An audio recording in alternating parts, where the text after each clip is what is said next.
friends, don't let friends squat high unless there's a purpose. So I'm not against quarter squats. I am not against partial range of motion. Also remember my perspective as a geared power lifter. Training with boards was always a thing. To this day, I think it's still incredibly useful for supporting your bench press.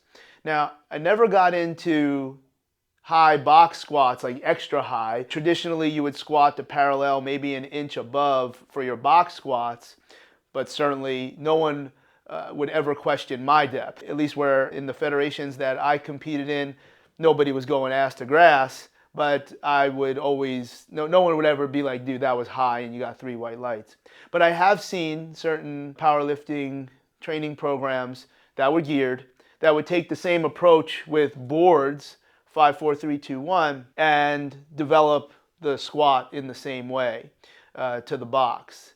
And I just never kind of got into that. Now, here's the thing, it's often debated, and when you see coaches that have a significant track background, and I've said, my opinion is very strong, track, strength and conditioning is the best stuff. It's got the best combination of really hard science as well as coach's eye. That's just my influence and what I think and what I see.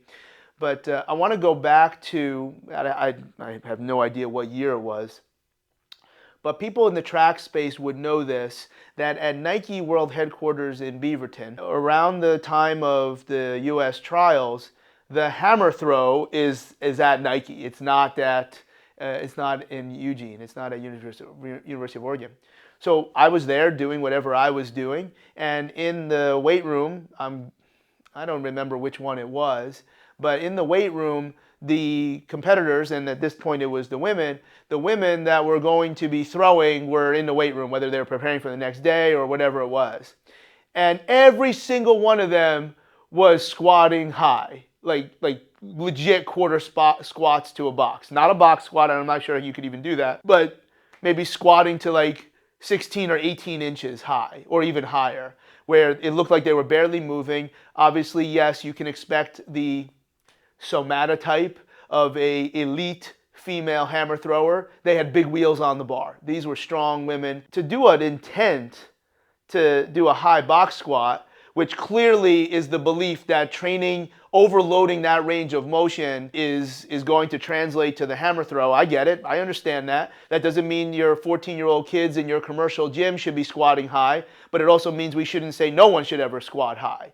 So I thought that was very, very interesting. And then sure enough, several years later in Wimbledon, where in other videos I've talked about the weight room and the gym that there's always at the big tournaments, or at all the tournaments. Of course, the only athletes that were training ridiculous were the Americans. All the Europeans probably had old track coaches as their Eastern Bloc training methodologies. And they were doing high squats to a box, which I also thought was really interesting. Like, wow, like they're really getting after it. Like a tennis player that actually has high training age and high intensity. And of course, the Americans were just floating around over a Bosu ball, using a med ball to feign your backhands and forehands. Absolutely silly stuff. But yeah, I think squatting high can have a purpose. The only time you certainly shouldn't ever be doing it under any circumstances would be if you squat high because it's so heavy. Meaning, if you go any lower, you'll get collapsed. So I think that's a mistake.